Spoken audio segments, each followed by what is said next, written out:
This is CBC Winnipeg News.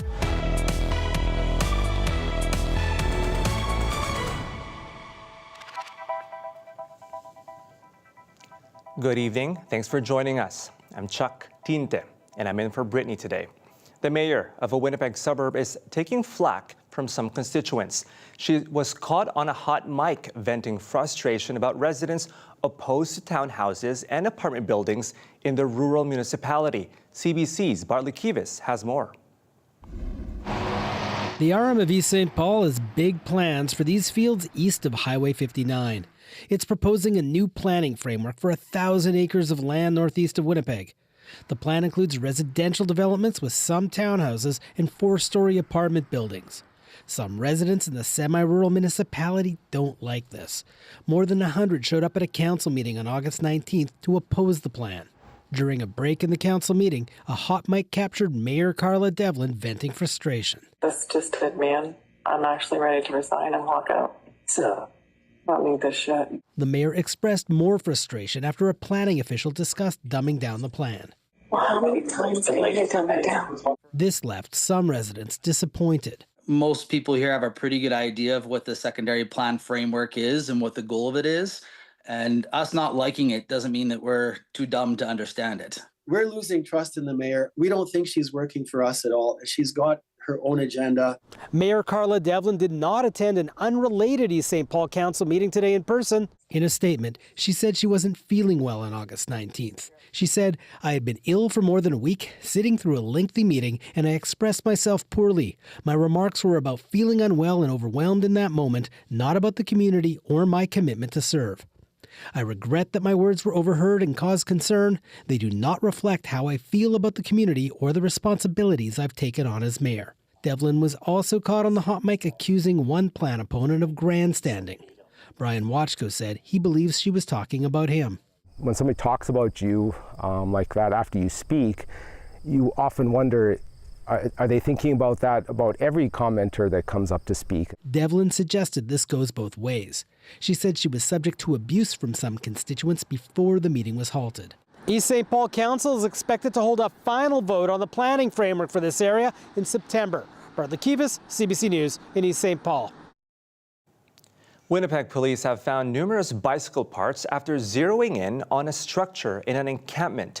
It's located just off a busy bike trail along the Red River. And as CBC's Josh Crabb reports, officers say it's the first time they've executed a search warrant in a homeless camp.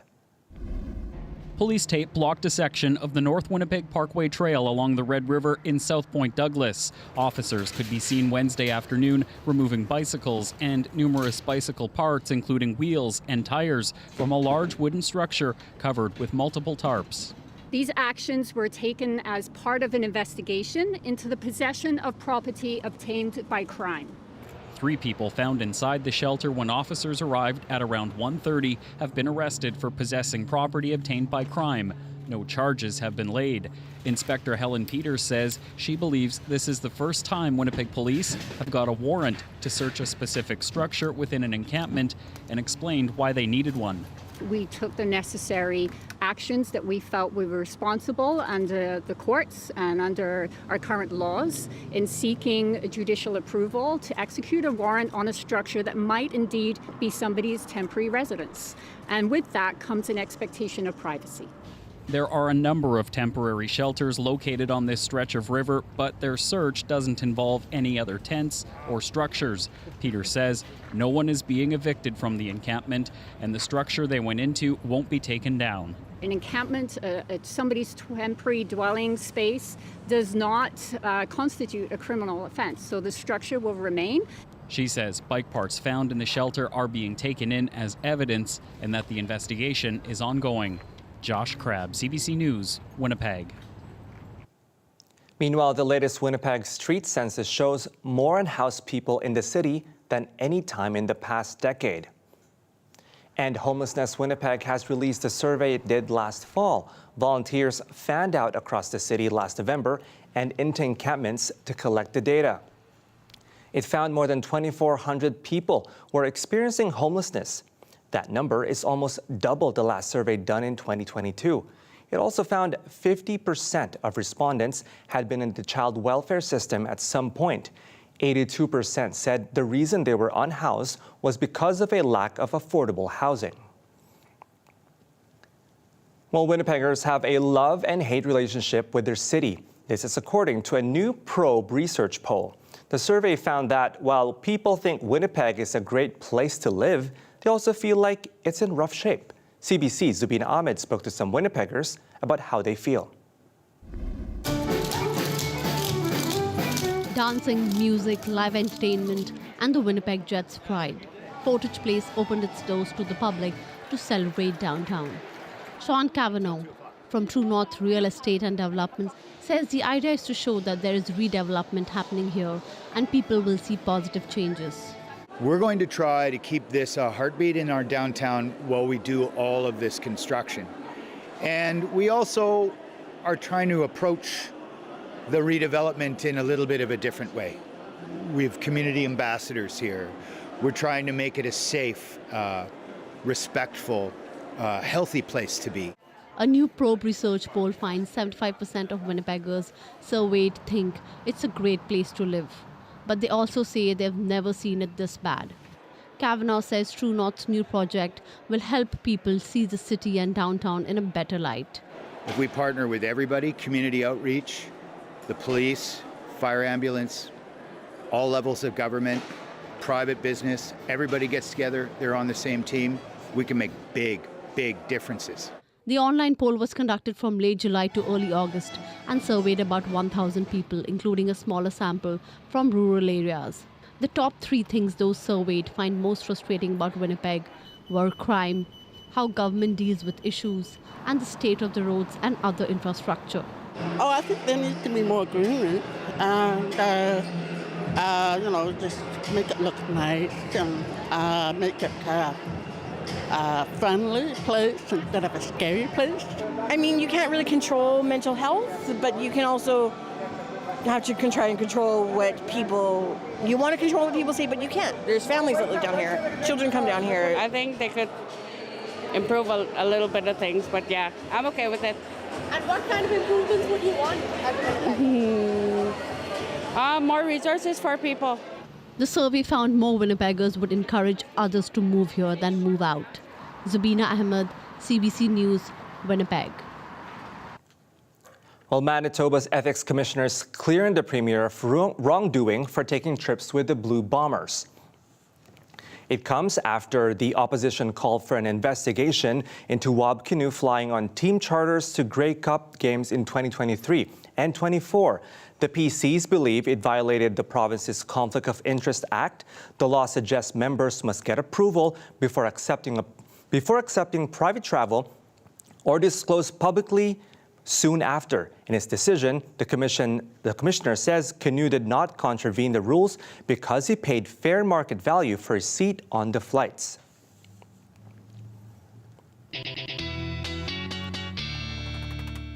And we now have Riley Lechuk. Riley, today was so nice. Mm-hmm. It's so good to, see the sun and you feel it. Yeah, hot, but without the humidity. Sort of a great final push toward the end of summer here as the kids head back to school. You know what? Anyone who knows me knows I'm a sucker for a good sunset, and I've got one here for you. This was sent in from Barons River by Abby Eastman. Gorgeous, gorgeous colors. If you're able to stay outside around that sunset, which is close to 8:30 now in at least the Red River Valley. So the day is getting shorter, that is for sure. Under a ridge of high pressure today, that has really cleared us out. Mostly sunny sky throughout the afternoon hours today. However, we've started to see out of some of this heat, a little bit of thunderstorm development into northwestern Ontario, even back into the Whiteshell, seeing a few stray thunderstorm cells throughout the afternoon hours as well. So temperatures this afternoon, 26 degrees in Winnipeg this afternoon, 29 in Brandon, looking at Melita also at 29 degrees through the afternoon hours today. And you can see where that cold front cut through parts of northern Manitoba throughout the day today as well. As we head into the day tomorrow, very similar. We're looking at temperatures 25 in the afternoon tomorrow, not as warm as it was today. And Chuck, we're looking at these weather continuing right through the weekend. Thank you, Riley. You're welcome. An investigation into a Winnipeg police shooting that killed a Nigerian international student has found the officer's actions were justified. 19-year-old Afolabi Opaso died after police responded to an apartment on University Crescent on New Year's Eve in 2023. An out-of-province review found Opaso was in a mental health crisis and his roommates called for help. It adds, when officers arrived, he ran at them with 2 knives and was hit by 3 bullets. The report determined there are no reasonable grounds to believe the officer committed an offense. Still ahead, your weekly grocery shop could get less expensive. Canada is set to drop retaliatory tariffs on U.S. goods next month. Where and when you can expect to see some savings after the break.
Canada is set to drop its retaliatory tariffs on dozens of U.S. goods early next month. And while experts say they expect prices to drop at the grocery store, you may not see those changes right away. CBC's Gavin Axelrod has more.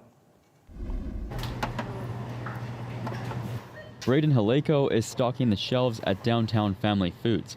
Campbell's cream of mushroom. Both of these cans of soup are the same size, but when it's made in the U.S., it costs more. Part of the tariff burden the store and customers have been feeling for months. It's definitely had a big impact. I've noticed huge spikes in things like coffee, Campbell's soup, all Campbell's products, all oranges, orange juice, anything that would come from the United States. Meaning he's spending more time looking for cheaper alternatives and thousands more dollars a month on U.S. goods. We're doing our best to navigate and make sure that the costs aren't too hard-hitting on the customers' pockets. Things will change. Canada is dropping tariffs on a swath of U.S. goods September 1st, deemed compliant under the Canada-United States-Mexico Agreement, the free trade deal known as CUSMA. This professor specializing in food science, policy, and distribution says it's good news. Dry goods, pantry goods. We're expecting many products to drop in price. Coffee will be a big one. Obviously, citrus fruits. We actually had tariffs on products that should have been exempt due to CUSMA. We're in compliance now. We actually are following the rules. I don't think Canadians knew. In Manitoba, oranges were a little more than $3 per kilogram in the first 2 months of the year. By June, they were $5.57 per kilogram. As for coffee, you could buy 340 grams of roasted or ground coffee for almost $7 in January. It was almost at $9 as of June. At another Winnipeg grocery store, shoppers say even if prices on U.S. goods go down, they're going to look for Canadian ones first. We're still going to try to get Canadian as much as possible because you want to support local as much as possible. Others look forward to U.S. options without tariffs. Sometimes I prefer to buy a U.S. because it looks like a good product. Back at Downtown Family Foods, Haleko says the prices aren't going to drop right away. Charlebois agrees, saying customers may not see the impact of removing counter tariffs until October. Gavin Axelrod, CBC News, Winnipeg. It was a tight race in Spruce Woods Tuesday night, with the Progressive Conservatives winning the mostly rural riding, but by a very slim margin. CBC's Ian Fraze has more. Spruce Woods is staying Tory blue after a nail biter. Tonight, I stand before you filled with gratitude and humility. Colleen Robbins won an historically safe Progressive Conservative seat by just 70 votes. A longtime party volunteer, Robbins couldn't bring herself to watch the results roll in. I knew I was down a little bit at one point, but then my son came in and goes, "Mom, you're up, you're up, you're up." And I said, okay, let's just leave it until it's over. While the party's leader brushed off how close it was. I have learned a lot of lessons over my life, and one lesson I've learned through and through is a win is a win, baby! Yeah! The NDP treated the tight race as a victory. Former real estate agent Ray Berthollet nearly took a seat the NDP has never won. Today, we won polls in towns in this riding where at the start of this campaign, they didn't even know that our party color was orange. A political expert says the close race speaks to the NDP's popularity. Premier Wabkanu made many spending promises in the area prior to the by-election call. He wants to win all 57 ridings, and I think by showing that they're making these kinds of inroads into rural Manitoba, I think is quite significant. Kelly Saunders also says the result underscores the challenges for a rebuilding PC party. The Tories already lost a safe seat in a by-election last year. Now, after this vote, leader Abhi Khan says the party is going up from here. Ian Fraze, CBC News, Souris. A CA Manitoba survey found most parents who took part feel there is unsafe driving happening in school zones. Next week, thousands of kids will be headed back to class in Manitoba. And with that brings more drivers on the road and more kids on sidewalks and streets. 90% of parents and guardians surveyed by CAA says they have witnessed dangerous driving behavior around schools. Bad habits include speeding, drivers blocking school bus zones, and distracted driving. There's an upward trend of parents choosing to drive their kids to school rather than encouraging alternative means by which their kids can get to school. There's a bit of a paradox in as much as that as parents realize or deem school zones to be a little unsafe, they then opt to drive their kids to school, which has the effect, of course, of increasing that congestion. CAA says added measures like speed bumps and digital speed boards can help. It also found many of the respondents support automated speed enforcement or photo radar as an effective deterrent.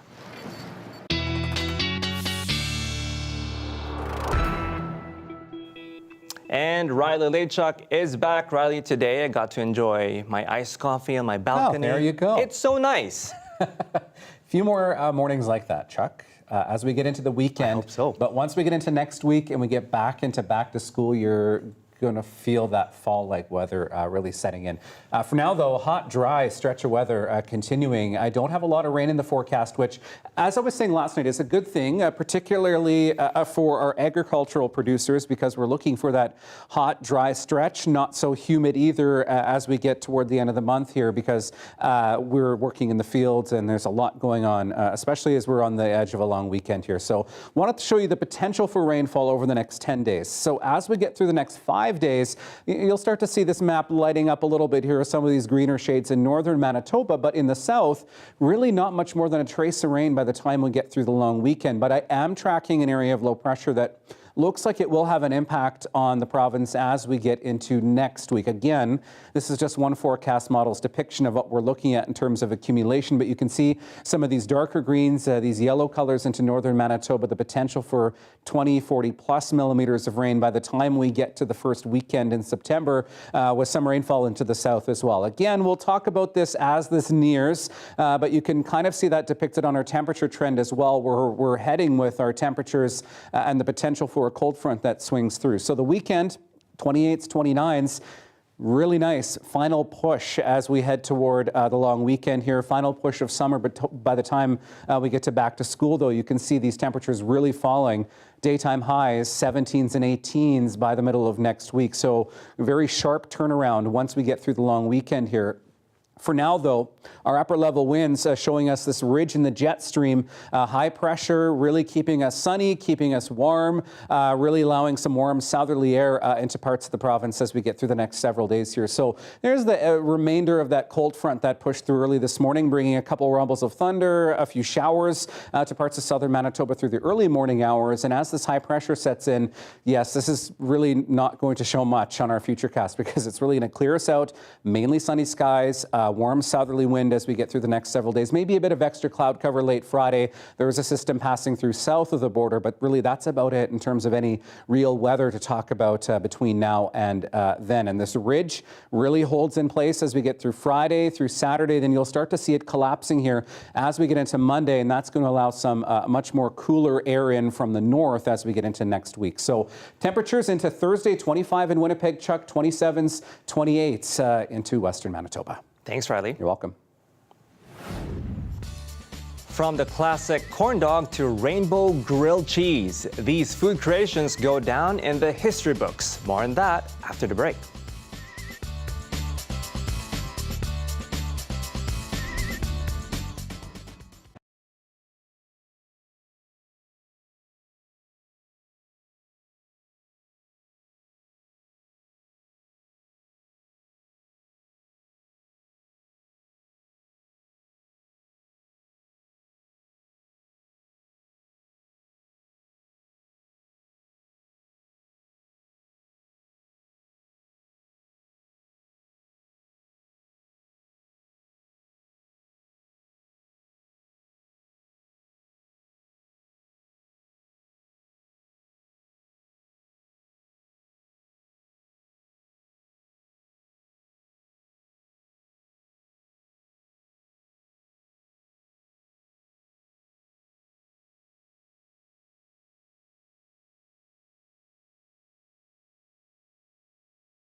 The hottest temperature of the year in any part of the country has been recorded in Lytton, British Columbia. The Environment Canada says the temperature reached 41.3 degrees Celsius on Monday. That was in the middle of a 3-day stretch of 40-degree heat. Lytton was among 16 places in BC that set new daily records Monday. A heat warning remains in effect. In 2021, Lytton set the record for Canada's highest temperature ever recorded at 49.6 degrees Celsius. A raging wildfire destroyed most of the village the very next day.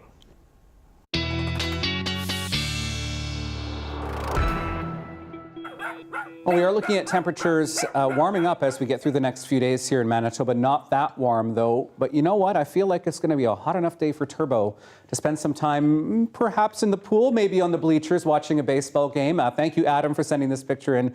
You can keep sending yours to talkback at cbc.ca. So 25 through the afternoon tomorrow in Winnipeg. Southeast winds, light breeze out there, 10 gusting to 20. What you'll notice, though, as we get through the weekend in particular is a lack of humidity. So warm temperatures close to 30, but not as humid as we head into next week. Well, from deep fried onions to bugs on a bun, one of North America's largest festivals is dishing out some serious nostalgia. The latest inductees to its Food Hall of Fame is our Daily Lift.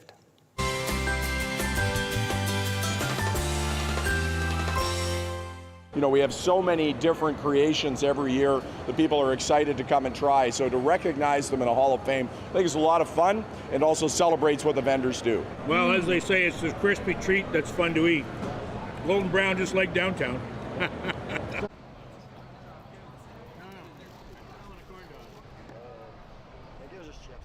They're included in this year's group of inductees at the Canadian National Exhibition in Toronto.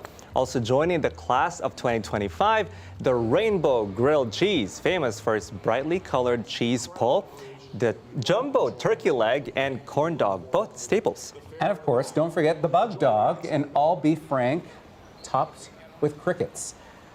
The Hall of Fame was launched last year to celebrate quirky creations at the CNE that put the CNE on the map. Organizers say it's all about honoring the foods that defines Canada's biggest fair and keep people coming back for seconds. There you go. That Bug Dog, though. Okay, well, I don't know if I'm going to try that. I don't know. I do the rainbow grilled cheese, yes, though. That does one. look good. I like that. Okay, we'll try it maybe next time. Yeah. Bye-bye. Bye.